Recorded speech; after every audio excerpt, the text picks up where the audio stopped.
2 Mexican migrants are dead and 3 others are injured. This happened during an armed attack in Baja California.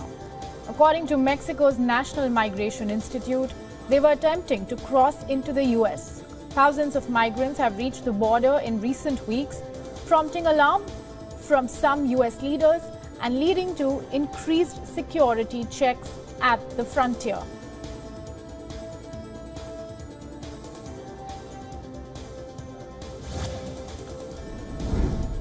Migrants are stranded in Mexico miles away from the U.S. border.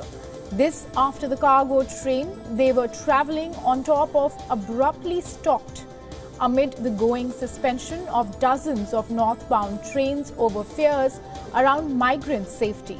According to news agency Reuters, hundreds of migrants were seen aboard a stationary train in a desert-like area near Villa Ahumada.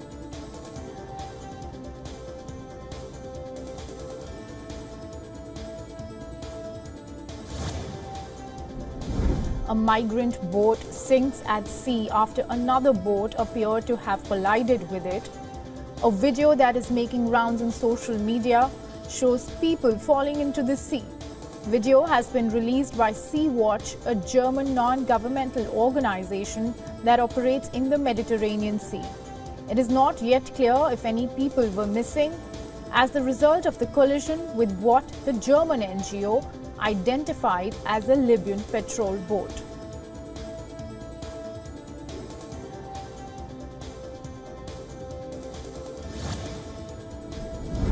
French President Emmanuel Macron calls for a united European response to migration issues. At a summit in Malta, the leaders of 9 Mediterranean and Southern European countries have called for a significant increase in the EU's efforts around the routes of migration in origin and transit countries. Italian far-right Prime Minister Giorgia Meloni has said that frontline countries were struggling to deal with arrivals now. Meloni further added that without structural solutions from the bloc, everyone will be overwhelmed.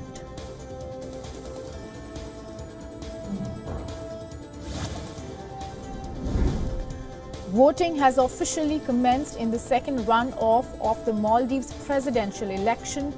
This comes as non-candidates secured more than 50% of votes required to win in the first round.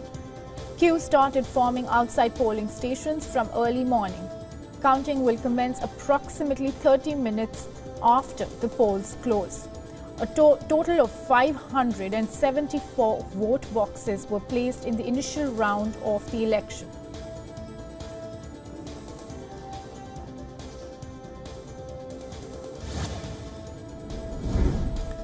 U.S. Secretary of State Antony Blinken has urged Congress not to shut down the government during a U.S.-Mexico high-level dialogue. According to Blinken, the State Department's work will be affected by a shutdown. Washington is getting closer to its 4th partial shutdown of the U.S. government in a decade. As per Blinken, the State Department will take every possible step to make sure it is carrying out its function to protect national security if the shutdown happens.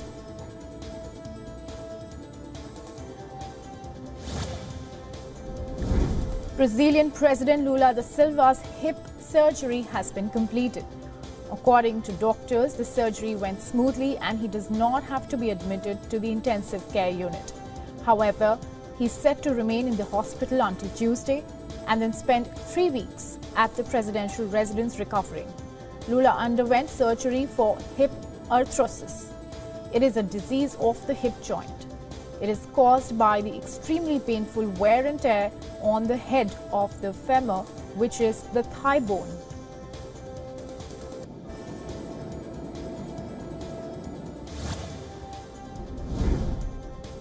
The International Organization for Migration has revealed in its latest report that the armed conflict in Sudan has resulted in the displacement of nearly 5.5 million people. According to the report, nearly 4.3 million people have been displaced within Sudan, of whom 68% come from Khartoum, the site of the most intense fight. Most of these people have sought refuge in the northern, eastern and central regions of Sudan. Nearly 1.2 million Sudanese refugees have crossed the border into neighboring countries. Sudan has been witnessing deadly armed clashes between the Sudanese armed forces and the paramilitary Rapid Support Forces in Khartoum since April 15th.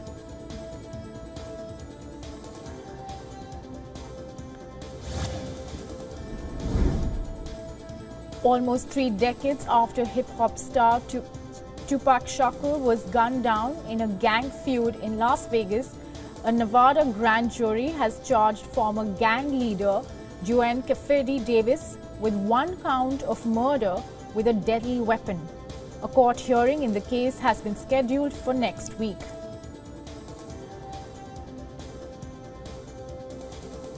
Tupac fans in Las Vegas paid their respects to the slain rapper on Friday. Fans gathered at a makeshift memorial near the Las Vegas intersection where the iconic rapper was shot in a drive-by shooting in 1996.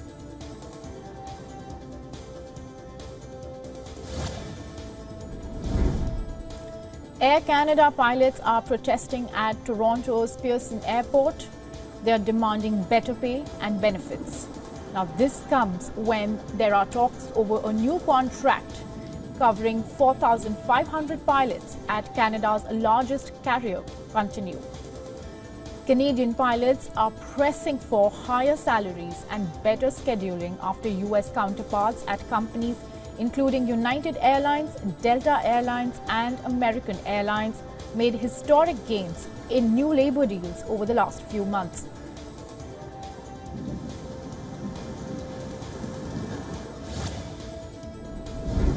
One man is dead and another has been taken to the hospital in Australia after a whale struck and flipped their boat during a fishing expedition.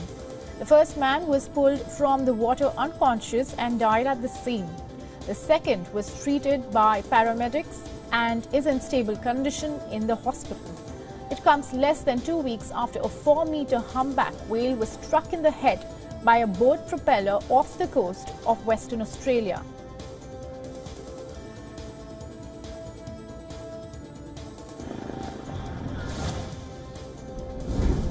China's President Xi Jinping and senior officials attended a ceremony in Beijing's Tiananmen Square to mark Martyrs' Day.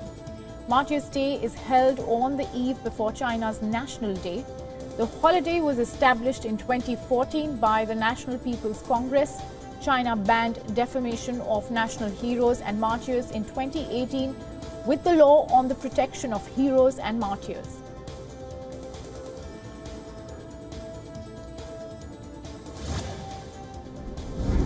The leader of Burkina Faso's military junta has said promised elections would only be held once the security situation permits.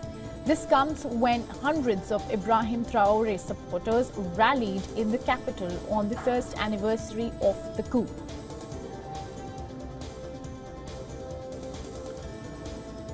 Supporters gathered at the Place de la Nation in Ouagadougou, waving flags.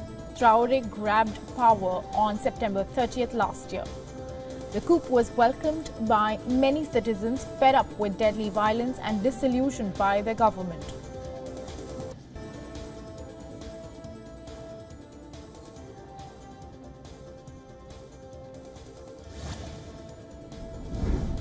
Extreme weather is battering Brazil.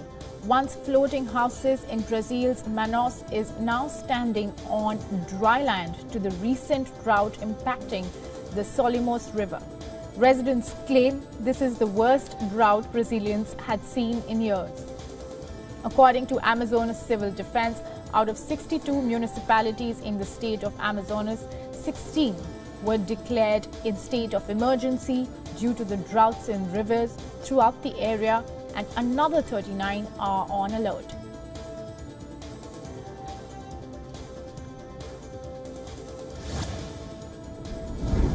Summer heat has returned to Spain, leaving unusual temperatures across the country.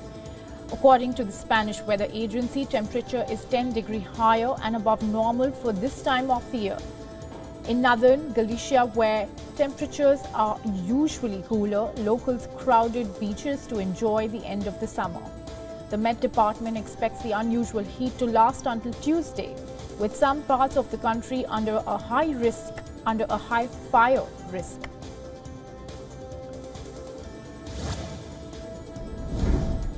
Torrential downpour in New York has flooded tunnels at the Grand Army Plaza station. Video making round on social media shows water covering the entrance to the station and flowing down the steps towards the platform. Heavy rains have caused flash floods, disrupting subway service and turning some streets into small lakes. According to the Met Department, over 8 inches of rain fell on Friday, enough to enable a sea lion at the Central Park Zoo to swim briefly out of the confines of her pool.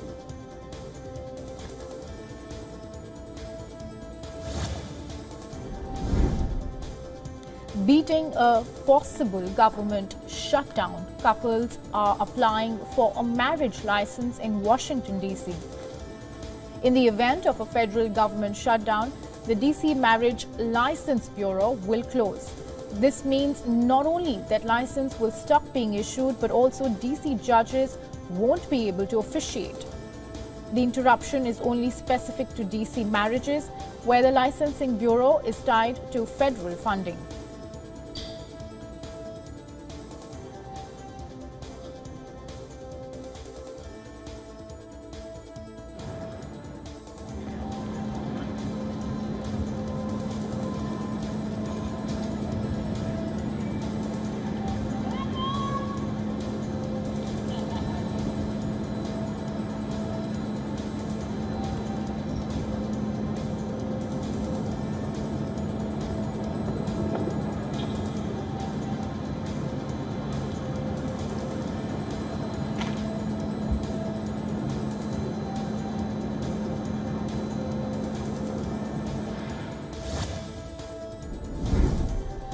A 92-year-old grandmother from India's northern state of Uttar Pradesh is defying age barriers and studying in a school with 7-year-old students as classmates. Saliman, who is affectionately known as Khan Chachi, which translates to Khan Auntie, is inspiring many with her enthusiasm to learn, to read and write later on in life. She goes to school daily, sits with other students and loves to interact with her teacher.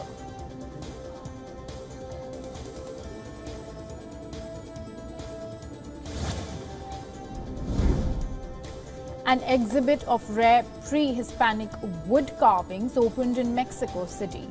It is the first time most of the well-preserved ritual objects ingrained with divine meaning have been displayed. They were buried in offerings over 5 centuries ago. Equipped with strict humidity controls to protect the artifacts, the wooden showcase is on display in the Mexican capital's Templo Museum. The museum is built next to the ruins of Mexico's holiest shrine, where over nearly 50 years of digging, archaeologists have discovered a couple hundred offerings. According to experts, most wooden artifacts quickly decompose. There is need to maintain constant temperatures and moisture levels.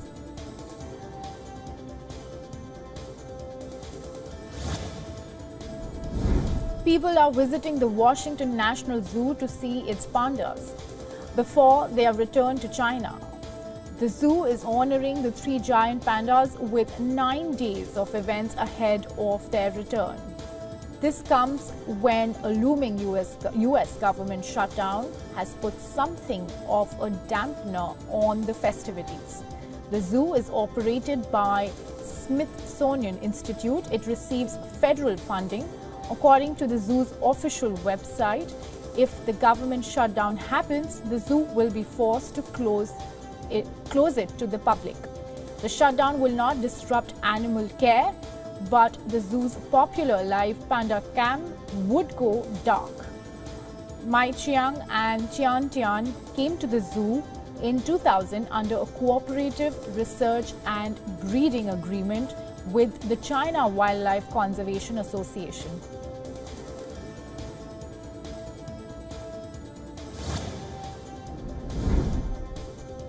China's factory activity expanded for the first time in 6 months in September, adding to a run of indicators suggesting the world's second-largest economy has begun to bottom out. The Purchasing Managers Index, based on a survey of major manufacturers, rose to 50.2 in September from 49.7, edging above the 50-point level, which demarcates contraction in activity from expansion. The index, the first official statistics for September, adds to signs of stabilization in the economy, which had sagged after an initial burst of momentum early in the year when China's ultra-restrictive COVID-19 policies were lifted.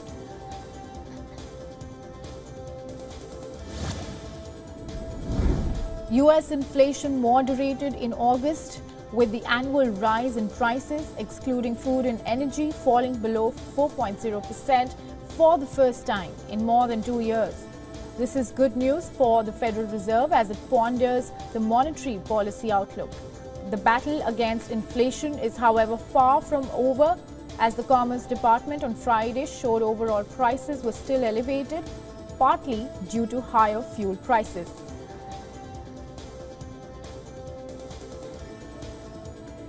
While the economy remains strong, consumer spending is slowing, which combined with cooling inflation raised hopes that the Fed will not hike interest rates in November. The Consumer Spending and Inflation Report is probably the last official economic data released before an expected partial shutdown of the government from October 1st.